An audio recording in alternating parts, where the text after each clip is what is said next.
Hello, and welcome to Perla's Playhouse. I am your host, Perla Woods, Ali Arts, the whole thing, with many names. But you could call me Aliana, or you can call me Perla Woods. Like I said, I have many names. I am here to do a check-in on a journey that I started 5 weeks ago called Get Shit Right, Bitch Journey. I started this journey to get my shit right.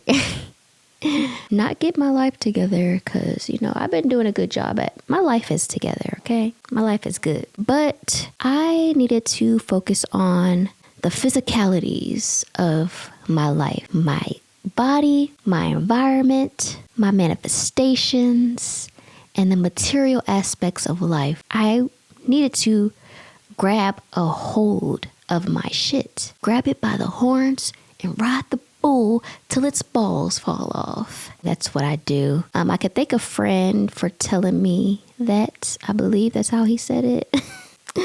But shout out to CJ Brown. So this check-in, I wrote some notes this time because I need these to be a little more intentional and a little more organized as opposed to me just rambling on about some random shit, which I'm going to do anyway, because sometimes that's the best content. That's where the best information comes from me rambling on. But I want to talk about some things specifically.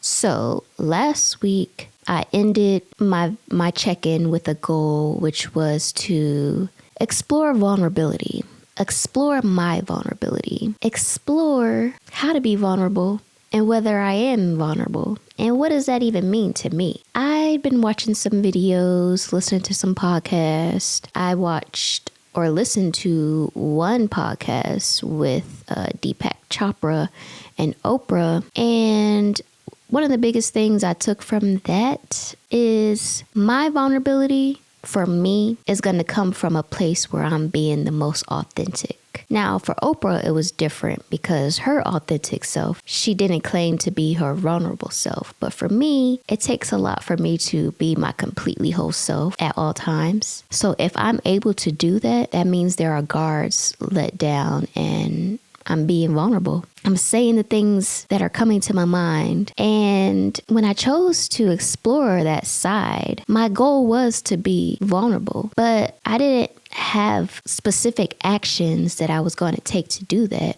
I was just leaving it up to the universe to lead the way. And I can say this past week, I have been in a few conversations, interactions where I was actually vulnerable, and I didn't realize it until before this video when I was recapping on, my shit. 1 second.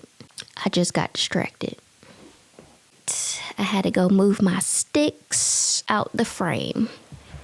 Okay, so another thing on this journey that I was really trying to get a hold of is my physical body and my health. So what I chose to do was correct my eating habits. My job that I have finally finished made it a little difficult to maintain a healthy balance of foods, even though I had access to foods, free food, pretty much the entire day. It was so much work that I would choose work over eating sometimes just so I can get shit done. So my metabolism was shot and I was not eating correctly either.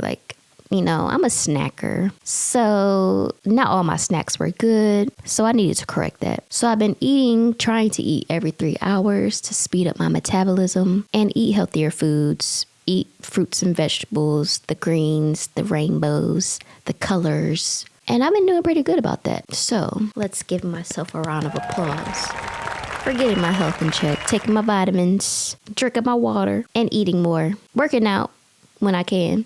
How I feel now since I've started this journey. I feel like really good.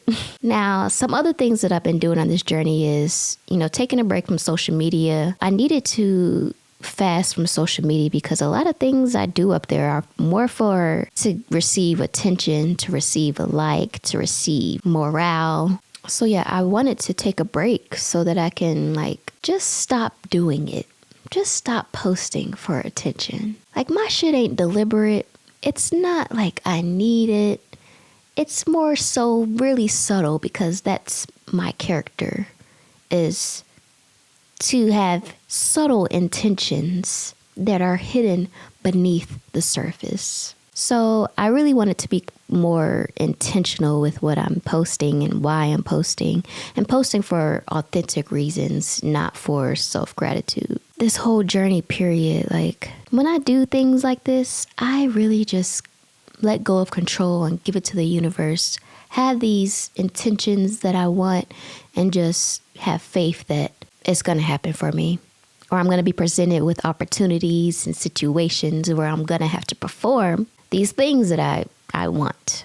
And it all happens very seamless, very effortlessly. So I've been feeling like more convicted within my most authentic, best self. I've just felt more comfortable with being me. Like, I'm not even really thinking much about it. I'm free. I'm happy. I'm love. And it's not just this, oh, I feel so good happiness. It's like more of a content, freedom. It's peace. I feel at peace. Now, I have a lot of things that I'm determined to do. I have a lot of motivation, and I'm still working consistently at all times, doing lots of different things. But it's all happening so seamless. And I think on my last video, I mentioned that was going to be my word for this season, this week. This journey is seamless. When things happen seamless, it's just within the natural flow of the universe. Like, the universe has a natural flow at all times. The movement of nature is all cohesive and consistent within a particular flow, which is like the flower of life, Fibonacci, the cycles, the swirls. You know what I'm talking about. Maybe I'll put it right here. Yeah, I just feel grounded and whole. And that's a feeling that I want to maintain. I want to maintain a wholeness within myself.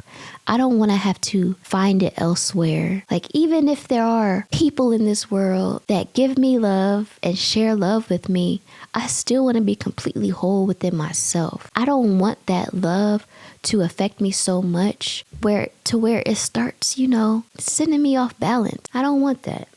I want to share and enjoy other people's love always. But the love that I have inside, I don't want that to go. I don't want it to deplete, and I don't want it to feel more because of another person. Now, I am gracious if it does happen, but I need to stay in my shit, okay? I need my shit to stay right. Another thing that I've been feeling, and I guess I'm going to make this next week's journey, is unconditional love. I feel like I'm in a journey, and it's just started, of truly finding the meaning and the feelings of unconditional love. I was thinking about my past relationships and how my first major relationship taught me my inner power, my strength. And then I had another man teach me my self-worth.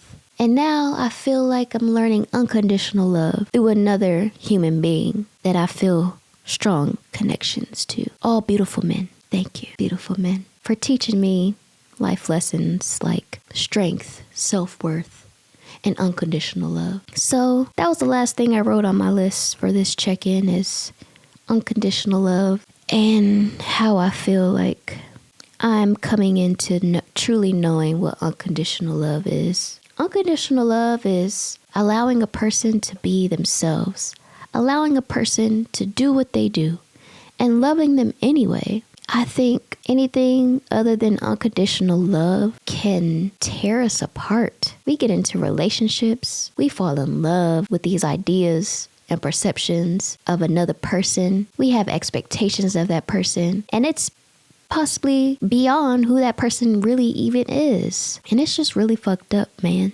It's really fucked up. But is real. And if I can learn unconditional love, then I know me learning it is going to help the world learn unconditional love. My evolution triggers a world of evolution, and that's real. I also wanted to mention that not only have I been feeling more convicted within myself, but I feel more convicted in who I am. This journey was also an opportunity for me to learn about myself, to reinvent myself based off of the things that I learned about myself. And I feel like I'm seamlessly talking about and finding out who I am, where I come from, the things that have influenced who I am, my passions, and what I really care about, and my path. I'm not going to share all of that here because I'm still learning about it. You know, I get to writing and I'm flowing and it all just spills out so seamlessly, so effortlessly. And that's what I'm doing right now. This week's words: unconditional love, flow, and effortless. So I hope you enjoyed this talk, this video. I appreciate you if you stayed here, if you joined me, if you tuned in, if you received any kind of inspiration or sparks. I'll catch you on the next episode of Pearl's Playhouse. Send me some love, show me some love, be peace, chase your fears, express yourself, and be blessed.